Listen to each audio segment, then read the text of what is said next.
Chapter 1, March 24, 1900, Montgomery, Alabama. Can a flame burn so bright that it eventually consumes the very air it needs to survive?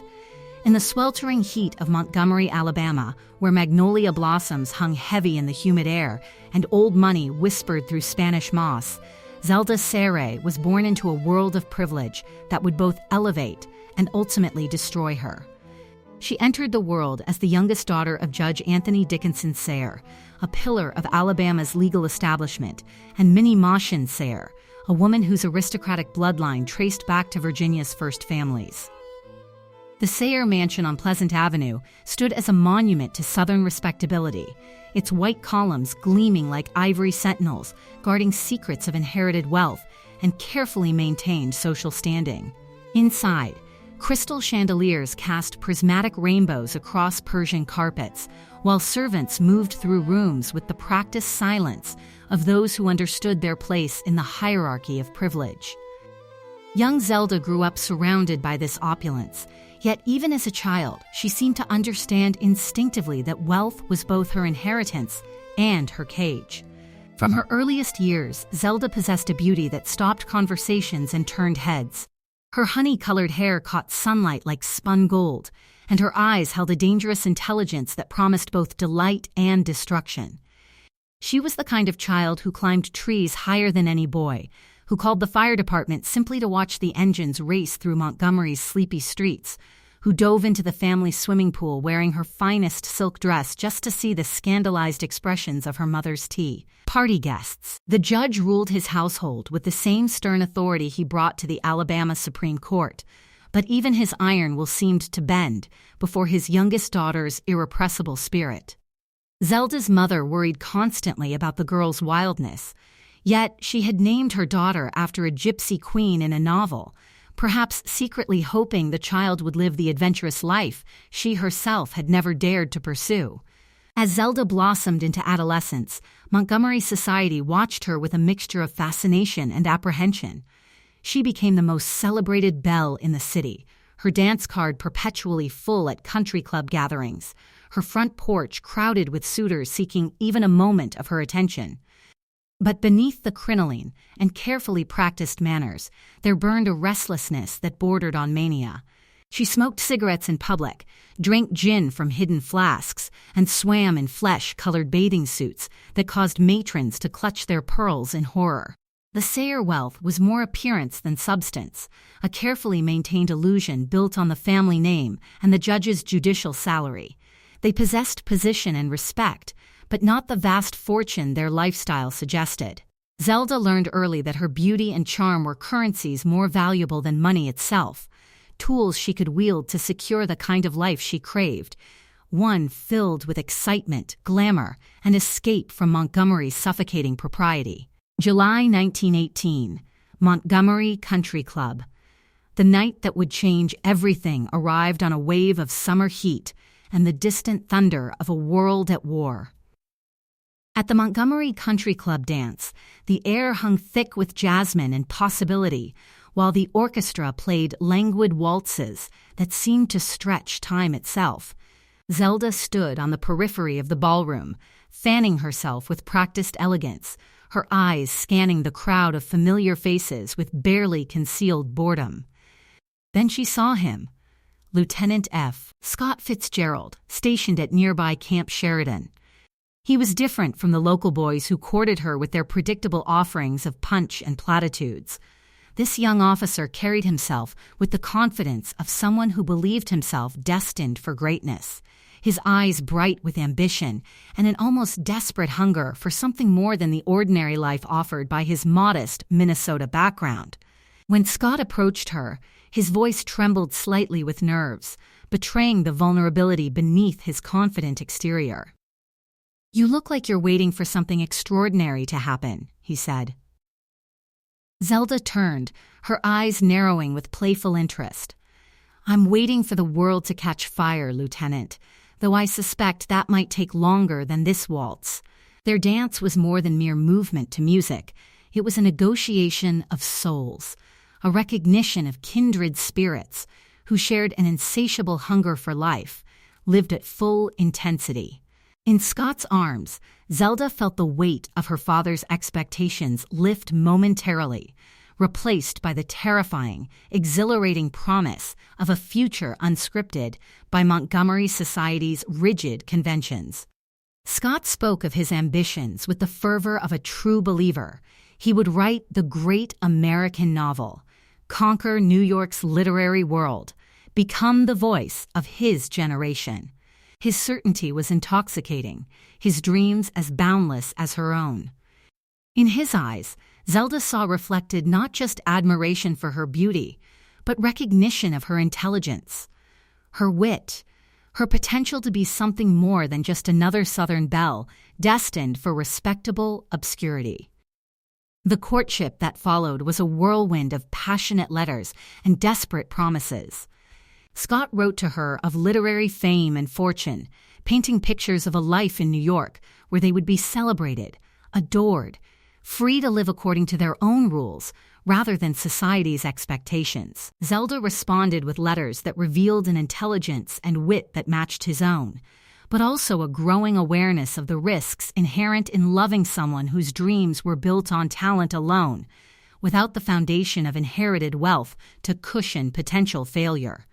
When Scott proposed marriage before shipping out to what they all believed would be the battlefields of France, Zelda found herself torn between desire and practicality. She said yes, then no, then maybe, her heart at war with her head. The problem was simple and seemingly insurmountable. Scott had no money worth mentioning, only ambition and an unpublished manuscript. Zelda had watched her own mother's spirit slowly crushed by genteel poverty, by the constant effort required to maintain appearances without adequate means to support them. As she stood on the threshold of her future, watching Scott's train disappear into the Alabama twilight, Zelda could not have known that she was making the choice that would define both their lives.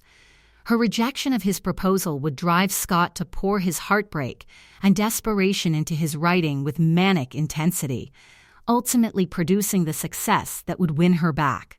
But it would also establish the dangerous precedent that their love was conditional on his ability to provide the wealth and status she required, a precedent that would poison their relationship with competition, resentment, and the constant pressure to maintain a lifestyle built on the shifting sands of literary fame. The Belle of Montgomery stood at her crossroads, choosing between security and passion, between the known world of inherited privilege and the dangerous promise of self-made success. Her choice, when it finally came, would set in motion the glittering tragedy that would define the Jazz Age itself. Chapter 2. March 26, 1920, New York City.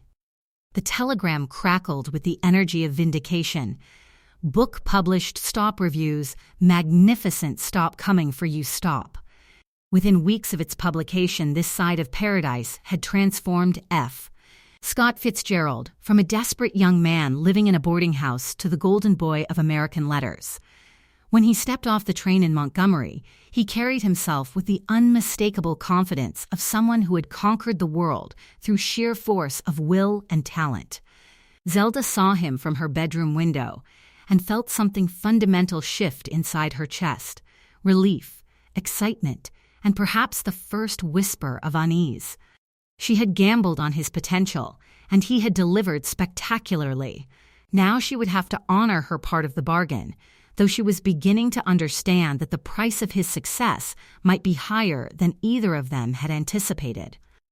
They married on April 3, 1920, in the rectory of St. Patrick's Cathedral in New York City. Zelda wore a suit of midnight blue instead of traditional white, a choice that scandalized Scott's family but perfectly captured her refusal to conform to anyone's expectations but her own. There were no bridesmaids, no elaborate ceremony, no reception filled with Montgomery society. Instead, they emerged into the spring sunshine of Manhattan as husband and wife, ready to claim their place at the center of the new decade's glittering promise. New York embraced them with the fervor reserved for celebrities who embodied the spirit of their age. They checked into the Biltmore Hotel and began living like characters escaped from one of Scott's stories, ordering elaborate room service meals that cost more than most people earned in a month, throwing impromptu parties that lasted until dawn, riding on the tops of taxicabs down Fifth Avenue, while photographers captured their every move for the society pages. Money poured in from Scott's writing with a speed that seemed almost magical. Short stories for the Saturday Evening Post commanded $400 each, then $600, then $1,000. They spent it as quickly as it arrived, moving from hotel to hotel like beautiful nomads, buying clothes and jewelry with the casual extravagance of people who believed the golden stream would flow forever. Zelda discovered that being Mrs. F. Scott Fitzgerald came with a kind of celebrity she had never experienced, even as Montgomery's most celebrated belle. Newspaper columnists chronicled their every move, photographers followed them to parties, and society hostesses competed for the privilege of entertaining the wild young couple, who seemed to embody everything modern and exciting about the jazz age. But beneath the champagne bubbles and constant adulation, something more troubling was taking root. Zelda began to notice that Scott was using her not just as his companion and muse, but as his raw material. He copied passages from her letters verbatim into his published stories, lifted entire conversations from their private moments, and appropriated her diary entries without permission or acknowledgement. When she confronted him about this literary theft, he was utterly unapologetic. "Zelda, darling," he said with the patient tone one might use with a child, "there is no mine and yours between us. We are one material, one story. I am the writer. You are my inspiration, my subject. Everything you say or write or do belongs to both of us, but only I have the skill to transform it into art." The birth of their daughter, Frances Scott Fitzgerald, in October 1921, should have brought joy and stability to their increasingly chaotic existence. Instead, it brought new tensions and unexpected resentments. They had moved to St. Paul to be near Scott's family during the pregnancy, and Zelda felt trapped in the Midwest, far from the excitement of New York, confined by the expectations of motherhood that seemed to diminish her individual identity with each passing day. Scott threw himself into writing his second novel with obsessive intensity, often working through the night while Zelda paced their house with a crying baby, feeling her sense of self dissolving into the roles of wife and mother. She loved Scotty fiercely, but she also mourned the loss of freedom, the sense that her own life was being subsumed into Scott's increasingly successful narrative.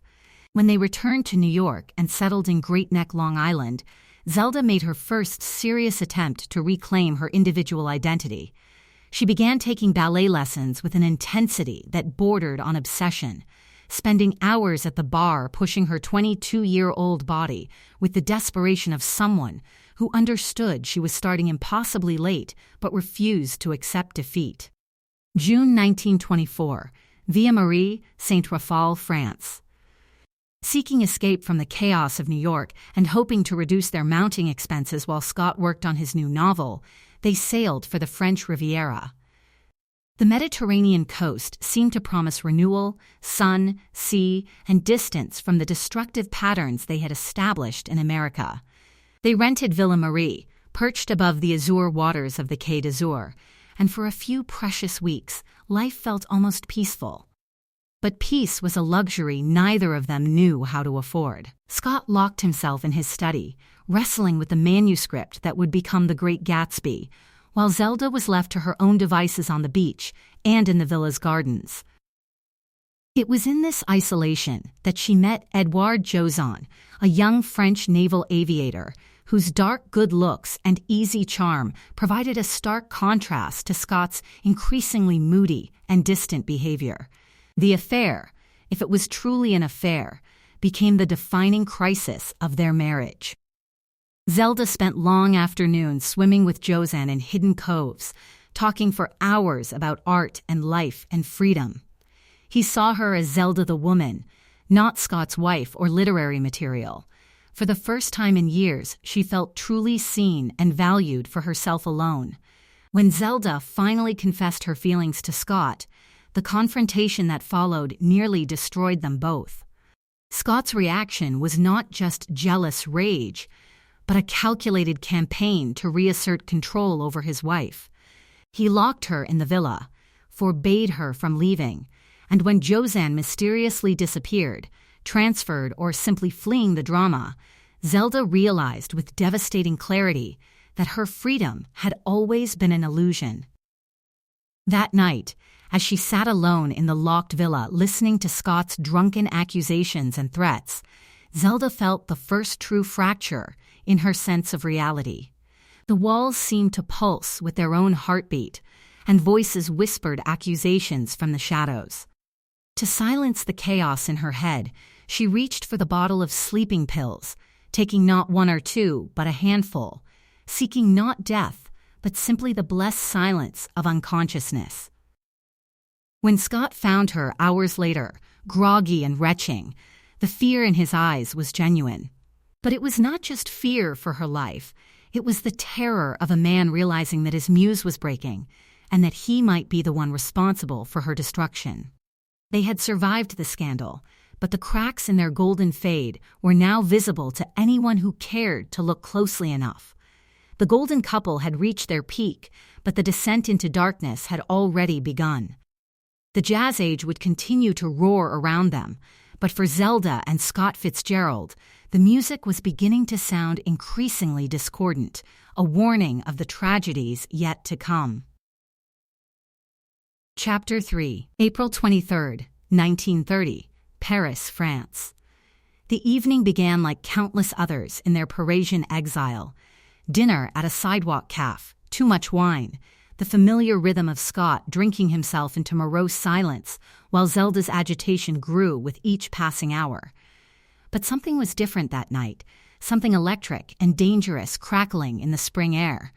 Zelda's eyes held a strange intensity as she spoke rapidly about her ballet teacher, about time running out, about the desperate need to prove herself before it was too late. She was 29 years old, and the dream of becoming a professional dancer was slipping through her fingers like water. For 3 years, she had attacked her training with the ferocity of someone fighting for her very soul, dancing until her feet bled, practicing combinations until her muscles screamed in protest. It was her last desperate attempt to create something that Scott couldn't touch, couldn't edit, couldn't claim as his own material. After dinner, instead of returning to their apartment, Zelda walked toward the Seine with purposeful strides. Scott followed, alarmed by something in her manner, a wildness that went beyond her usual impulsiveness, a disconnection from reality that frightened him more than her most outrageous public displays ever had. At the river's edge, she turned to him with eyes that seemed to be looking at something he couldn't see. "I want to die, Scott," she said with devastating calm. "There's no point in living if I can't dance, if I can't be somebody in my own right rather than just your wife, your material, your beautiful madwoman." Scott grabbed her arm as she moved toward the dark water, and they struggled there on the embankment. Two people who had once been golden now grappling in the shadows, both drowning in different ways. The physical struggle was brief, but the psychological damage was irreversible. Something essential had broken in Zelda's mind, and they both knew it. May 1930, Prengen's Clinic, Nyon, Switzerland. The diagnosis felt like a death sentence: schizophrenia. Dr. Forel delivered the verdict with clinical detachment, explaining that Zelda's condition was progressive and incurable, requiring immediate and indefinite treatment in his expensive Swiss facility. The word itself seemed to change the very air in the consultation room, transforming Zelda from a person into a case study, from an artist into a patient. Zelda sat in the overstuffed chair facing the doctor's massive desk, her hands trembling with the aftershocks of her breakdown. Scott sat beside her but somehow seemed miles away, already beginning the process of rewriting their history to cast himself as the long-suffering husband of a madwoman, rather than the controlling partner who had helped drive her to this precipice. The dancing was part of the illness, Scott explained to Dr. Forel, his voice smooth and reasonable. She was obsessed, practicing 8 hours a day, pushing herself beyond all rational limits. It was destroying her body and her mind. We tried to intervene, but she wouldn't listen to reason. I was close. Zelda's voice cracked with desperation. I was finally close to being something other than your appendage. My teacher said I had real talent, that with more time, your teacher was humoring you, darling, Scott interrupted gently, the cruelty of his words wrapped in false compassion. You were 27 when you started serious training. Professional dancers begin as children. You were embarrassing yourself and us. Dr. Forel nodded sagely, making notes in Zelda's file. Madam Fitzgerald, you must understand that these artistic obsessions are symptoms of your condition. The grandiose ambitions, the inability to accept limitations, these are classic presentations of the disease. Treatment will require you to abandon these fantasies and focus on becoming well. The verdict was delivered with scientific authority. Her ambition was pathological, her talent a delusion, her desperate need for individual identity nothing more than the product of a diseased mind. Scott wasn't just her husband anymore. He had become her keeper, armed with medical authority and social convention, rewriting her reality in real time. During her 15 months at Prongens, Zelda began writing obsessively, filling notebook after notebook with stories, essays, and the beginnings of what would become her novel Save Me the Waltz. Writing became her lifeline, her way of asserting that she still existed as a person with thoughts and dreams and creative vision. But when she secretly sent the completed manuscript to Scott's publisher, without showing it to him first, his rage was volcanic. "You've stolen our life," he screamed during one of their sessions with Dr. Forel. "That material belongs to both of us. But I'm the writer. I'm the one working on the definitive novel about our generation, our marriage, our tragedy. You've sabotaged years of work." September 1931, Montgomery, Alabama. Released from Prongens but not cured, Zelda returned to America like a ghost haunting her own former life. The vibrant woman who had once scandalized Montgomery society was gone, replaced by someone fragile and uncertain, medicated into a shadow of her former self. She moved slowly, spoke carefully, as if each word required enormous effort to retrieve from wherever the illness and treatment had hidden it.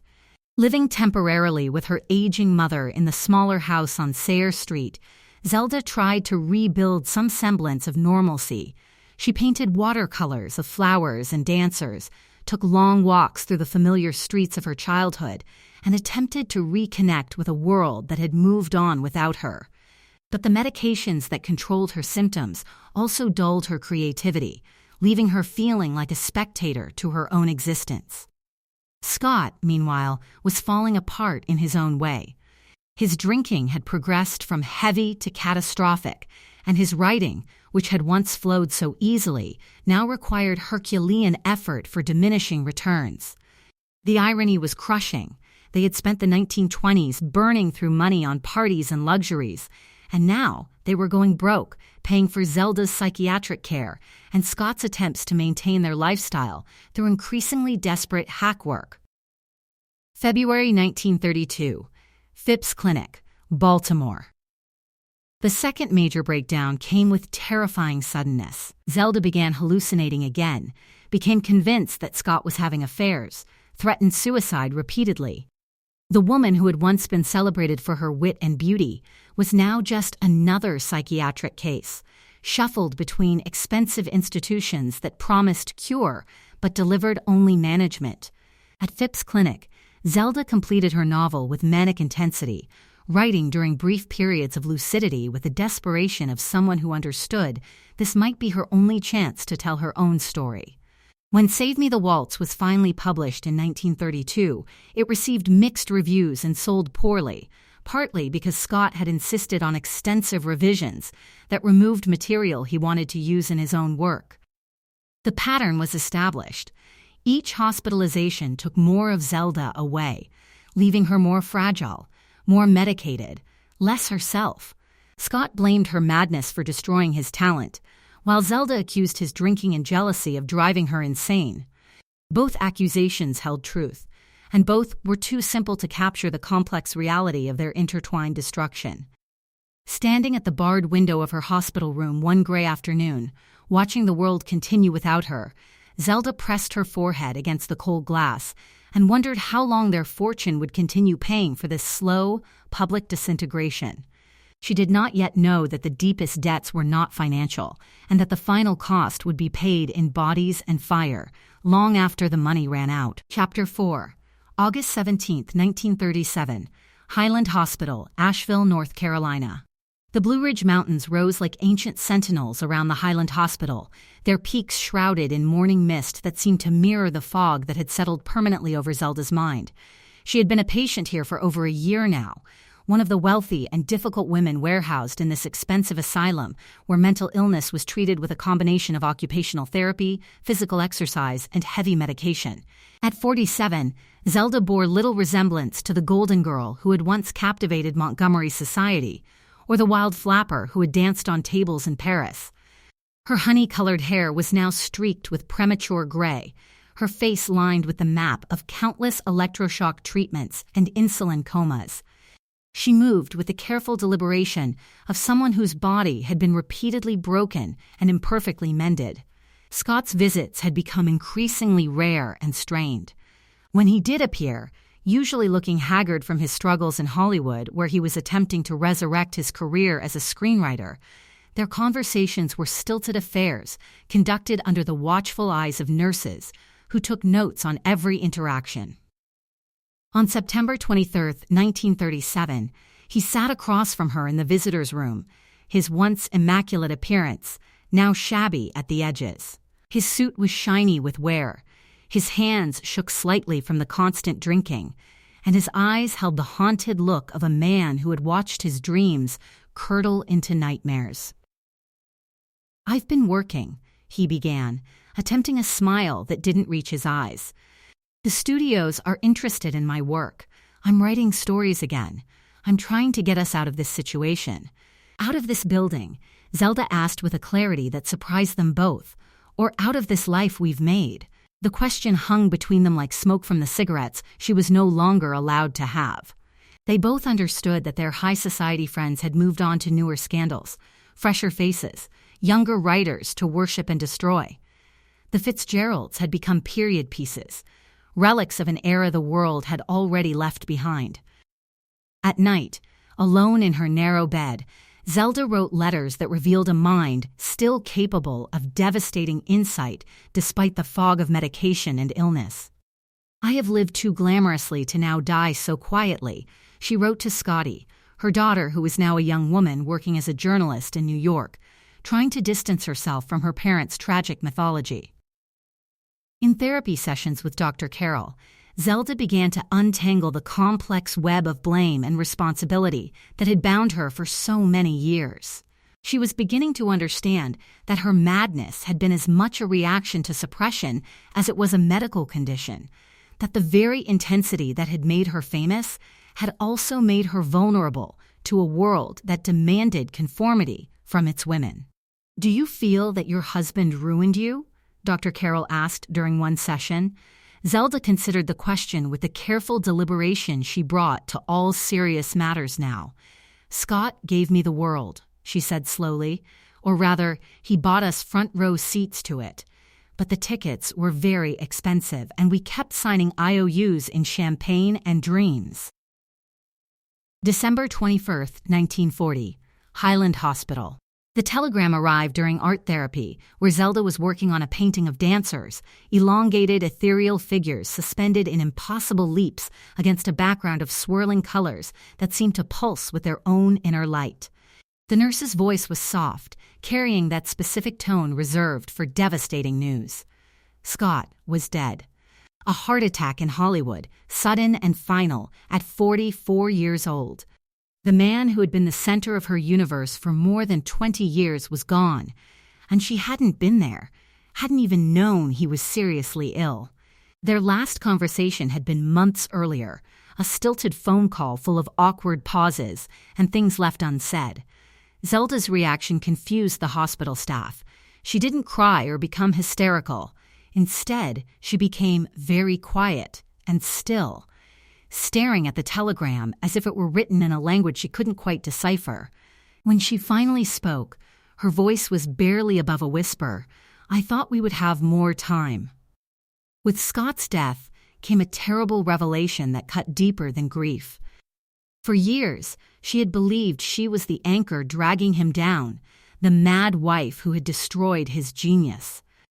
But as she sat in the hospital common room, surrounded by other broken women, she began to understand a different truth. Scott had been the storm that battered her, and without him, there was finally silence. But what was a ship without wind except a piece of driftwood on a dark ocean? The practical realities were harsh and immediate. Scott had died owing money to everyone: his agent, his publisher, the ears, even the undertaker. His estate was virtually worthless, the trust fund he had tried to establish for Scotty and Zelda inadequate for their needs. Zelda's future was now entirely dependent on her family's limited resources and the charity of relatives who had long since grown weary of the Fitzgerald drama. In the months that followed Scott's death, Zelda drifted between brief stays with her elderly mother in Montgomery and returns to Highland Hospital.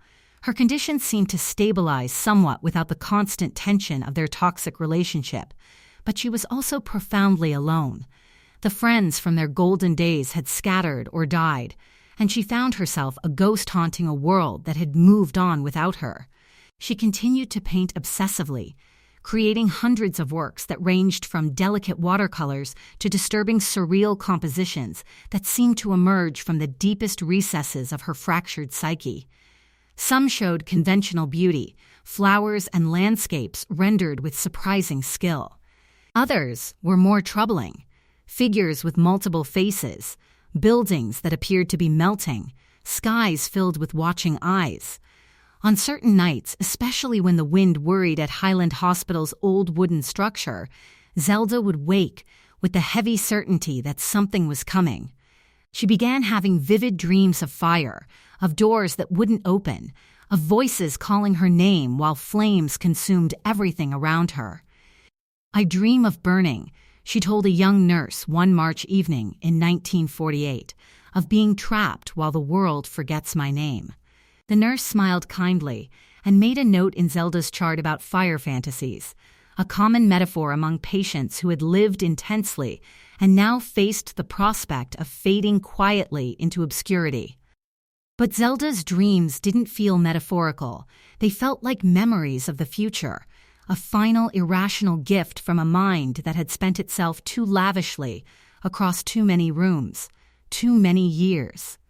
As she lay awake in the darkness of the ward, listening to the soft breathing of other exiled women, other discarded wives, other inconvenient geniuses, she realized with strange, cold clarity that the greatest extravagance of all had not been the diamonds or the hotels or the parties that lasted. Until dawn, it had been believing, for as long as she did, that there would always be another morning after the night ended. Chapter 5. March 10, 1948, Highland Hospital, Asheville, North Carolina. The fire came at night, as fires do, when the world is sleeping and defenses are down. It started sometime before midnight in the central building's kitchen, a spark from faulty wiring, investigators would later determine, though the exact cause mattered little to the 9 women who would die before dawn. Highland Hospital, constructed primarily of wood and filled with the accumulated dreams and disappointments of America's inconvenient daughters, burned with terrifying efficiency. Zelda was asleep on the top floor when the alarms began their mechanical shrieking. At 47, she had learned to navigate the boundary between sleep and waking with the careful precision of someone whose mind could no longer be trusted to distinguish between dreams and reality. The sound pulled her from a dream of Montgomery, of dancing in white silk while Scott watched from the shadows, young and golden and impossibly far away. The smell reached her first acrid smoke, mixed with the scent of burning varnish and old wood. Then came the sounds, footsteps running in the corridors, voices raised in panic, the distinctive roar of flames feeding on decades of institutional neglect. Zelda rose from her narrow bed and walked to the door, her movements deliberate despite the chaos erupting around her. The door was locked. It was always locked on the top floor, where the most troubled patients were housed for their own protection. The windows were covered with heavy wire mesh, designed to prevent the kind of desperate escapes that had once seemed possible to women who still believed in the possibility of freedom. Now, as heat began to seep through the floorboards and smoke filled the hallway like a gray tide, these safety measures had become death traps. In the final hour, as the fire climbed the building's wooden skeleton with hungry determination, Zelda experienced a moment of perfect clarity that had eluded her for years. Standing at her barred window, watching the flames paint the North Carolina mountains in shades of gold and crimson, she understood at last that this ending had been written long before the first spark ignited. She had always been fire, burning too bright, consuming everything in her path, including herself. The wild girl who dove into swimming pools in silk dresses, the flapper who scandalized New York society, the woman who danced until her feet bled in pursuit of artistic recognition, all versions of the same essential flame that could never be contained or controlled, only briefly channeled before. It consumed its fuel and died. The smoke thickened, and with it came visions that might have been hallucinations or might have been memories or might have been prophecies. She saw herself at 17, standing on the veranda of her father's house in Montgomery, the world spread before her like an unopened book. She saw Scott in his lieutenant's uniform, promising her fame and fortune and a life lived at the very center of the world's attention. She saw Paris in the 1920s, the golden light of the Riviera, the glittering surfaces that had reflected their beauty back at them until they forgot to look deeper. She saw, too, the cost of it all, the hospitals and the locked doors, the medications that dulled her creativity along with her pain, the slow erasure of her identity until she became nothing more than a footnote in someone else's story. The wealth that had once seemed unlimited had been consumed by their extravagance, leaving behind only debt, and the institutional machinery that kept broken people alive, but not necessarily living. As the flames reached the top floor and the heat became unbearable, Zelda closed her eyes and surrendered to the inevitable. In her final moments, she was not the madwoman in the asylum or the scandalous wife of a famous writer. She was simply Zelda, the girl who had wanted to be somebody, who had tried with everything she possessed to create something lasting and beautiful and entirely her own. The fire consumed Highland Hospital completely, reducing decades of carefully maintained records and treatments to ash in memory. 9 women died that night, each with her own story, her own dreams deferred or destroyed, her own reasons for ending up in a place where society stored its inconvenient daughters. The newspapers would remember only one name, and even then, primarily in relation to her famous husband. But in the ashes of that terrible night, something else burned, the final chapter of a story that had begun with such golden promise. Zelda Fitzgerald had lived as she died, intensely and without compromise, a flame that burned so brightly it eventually consumed the very air it needed to survive.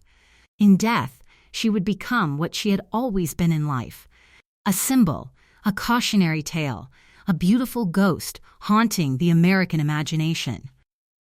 Critics would debate whether her madness had been the price of genius or simply the inevitable result of a society that had no place for women who wanted everything. Biographers would mine her tragedy for insights into the Jazz Age, into the nature of creativity and mental illness, into the complex dynamics of literary marriage. But perhaps the truest monument to Zelda Fitzgerald lies not in the books written about her or the theories constructed around her life, but in the simple, devastating fact that she never stopped trying. Even in the locked wards and medicated haze of her final years, she continued to paint, to write, to search for some way to express the vision that burned within her until the very end. The fire that killed Zelda Fitzgerald burned for hours, consuming not just a building, but an entire world of dreams and disappointments, of wealth squandered and talent suppressed, of love that became possession and freedom that became confinement. When dawn finally broke over the Blue Ridge Mountains, nothing remained but ruins, and the eternal question of what might have been if the flame had found a way to burn without consuming itself. She had lived too glamorously to die quietly, and in the end, even death became another performance, another headline, another chapter in the endless American story of those who fly too close to the sun. The scandalous life of Zelda Fitzgerald had ended as it began, with fire, with beauty, and with the terrible cost of wanting more than the world was prepared to give.